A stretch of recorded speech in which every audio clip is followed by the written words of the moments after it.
a Democratic candidate for president has just won a majority of the popular vote nationwide. A majority of American voters have chosen the Democrat to be their next president. And yet it's not the Democrat who takes the inaugural oath. It's the Republican candidate. The Republican candidate has won a majority of the Electoral College and gets to be president. The Democrats accuse the Republicans of stealing the election. They say the president is illegitimate. The Republicans, in turn, say to the Democrats, no, you're the ones who cheated. We really won the popular vote. But I'm not describing the presidential election of 2016. I'm describing the presidential election of 1876, held between the Democrat, Samuel J. Tilden, and the Republican, Rutherford Hayes, or Rutherford Hayes if you are a 19th century Democrat.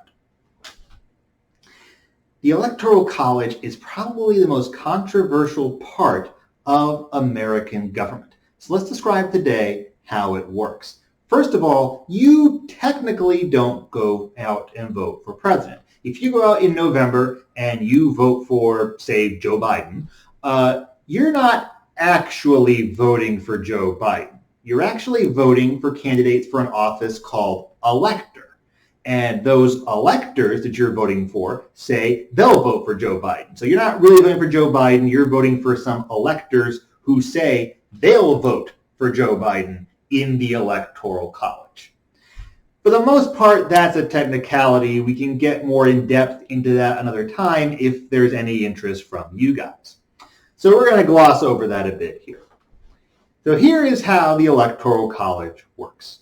Each state gets a number of Electoral College votes equal to the number of seats they have in the U.S. Congress. To be clear, Congress is not electing the president. Rather, they just get a number of Electoral College votes equal to the number of seats they have in Congress. So, for example, West Virginia has 2 U.S. senators and 3 members of the U.S. House. Therefore, they get 5 Electoral College votes.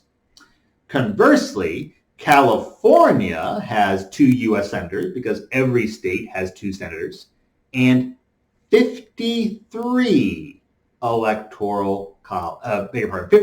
members of the U.S. House. So 2 senators, 53 House members. California has 55 Electoral College votes. Now, with a handful of exceptions, most notably Maine and Nebraska, which I'm not going to get into right now, the popular vote determines how a state's Electoral College votes go.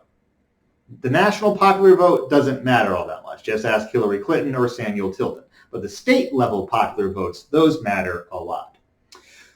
Generally speaking, whoever wins the most popular votes in that state wins all of the state's Electoral College votes.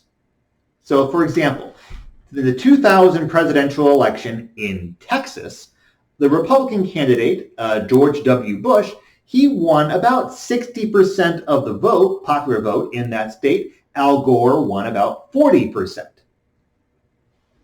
So, George W. Bush won every single one of Texas's Electoral College votes. Al Gore got nothing for coming in second place. In Florida in 2000, George W. Bush won by less than 1/10 of a percentage point over Al Gore. Bush actually won by 537 popular votes in Florida out of over 6 million cast. So very, very close. And therefore, Bush won every single one of Florida's Electoral College votes. He won all of them. Al Gore, who was so close to Bush in Florida, got nothing for it. This is why it is possible for a candidate to win the most popular votes nationwide, but still lose in the Electoral College. In 2016, Hillary Clinton won by about 2 percentage points nationwide, several million votes actually. But she won the popular vote because she racked up very large victories in places like New York and California. Conversely, Donald Trump, he won very small victories in places like Florida, Pennsylvania, Michigan, and Wisconsin.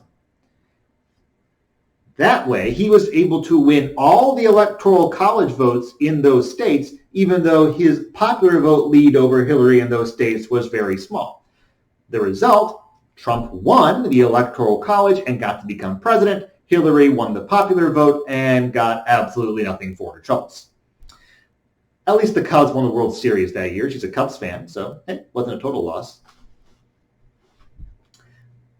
Now, that's probably the most controversial aspect of the Electoral College, the fact that it's possible for a candidate to win a majority of the popular vote nationwide, but still not win the presidency. If we're looking at countries in the world that have presidents and presidential elections, we're pretty much the only one who has something like the Electoral College. In the other countries, it's just a straight-up popular vote. And that's how it works in the U.S. for, say, governors.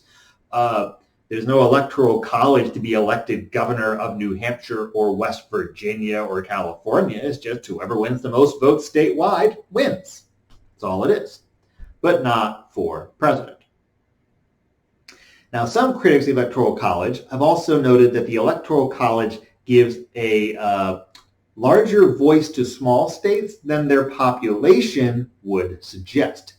For example, California has way more people than West Virginia, roughly 39 million people to about 1.8 million people in West Virginia. Now, their Electoral College votes, though, sure, California has more, but not as many more as their population would suggest. If you do the math, in California, they have roughly one Electoral College vote for every 700,000 Californians.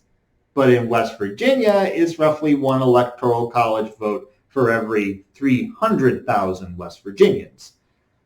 That means that if you live in West Virginia, your vote is actually worth a lot more than if you live in California. Your vote is not equal to the vote of a Californian. Your vote is worth more than the vote of a Californian, which many allege is, well, unfair.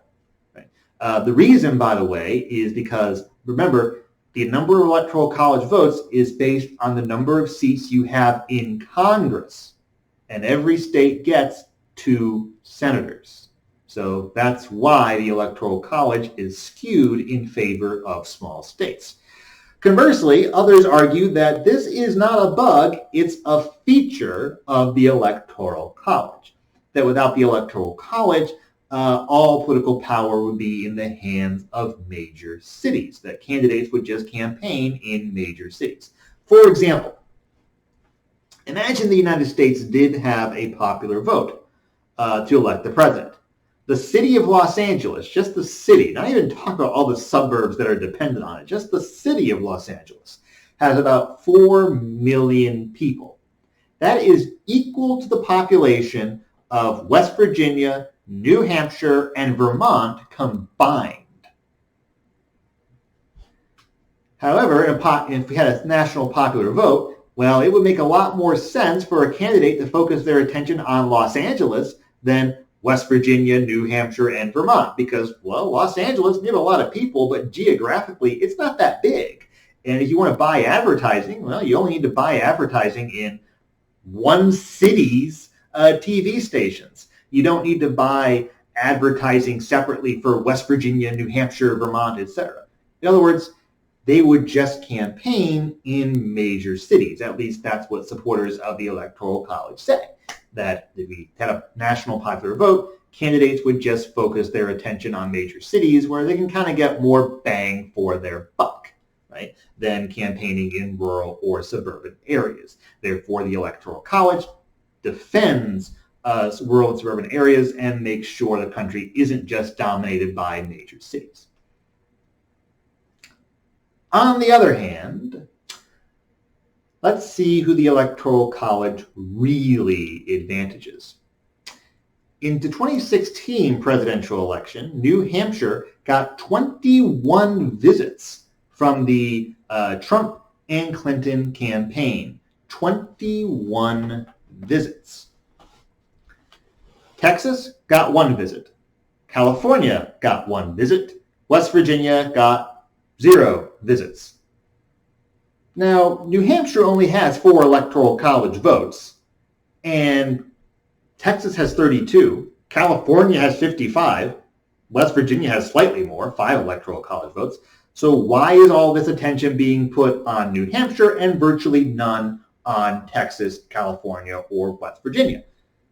Because New Hampshire is a swing state. This is a state where there's a roughly equal number of Republicans and Democrats, and even a small change in the campaign could result in New Hampshire being won by either party's candidate. The Republican and a Democrat both have a chance of winning New Hampshire. But I can tell you right now who California is going to vote for in the presidential election of 2032. Whoever the Democrat is. Right? Texas, 2016, also a safe Republican state. West Virginia is a very small state, but also safe Republican state. Right? They're going to vote for the Republican. So basically, what the Electoral College really benefits is swing states, the roughly dozen states where both parties have a chance of winning. 94% of all presidential campaign events in the 2016 presidential election held in only 12 states. Hillary and Donald Trump in the last month of the 2016 campaign each visited only 12 states, and not coincidentally, they're the same 12 states, the swing states. What this means is candidates who are running for president, they have a reason to actually flatter New Hampshire, try to say things that will please New Hampshire, propose policies that will benefit New Hampshire, but not so much for California or Texas because they can take those Electoral College votes for granted. All right, so this is how the Electoral College works. Gives a small benefit in terms of the votes to small states, but the real beneficiaries are swing states. If you're watching this from West Virginia or Texas or California, your vote doesn't matter. I live in New Hampshire, it's a swing state. My vote does. Okay, if you guys have any questions, please let me know. Either questions about the Electoral College, ideas for videos you'd like to see me make in the future, or even just questions on current events. Okay, thank you very much. Have a nice day.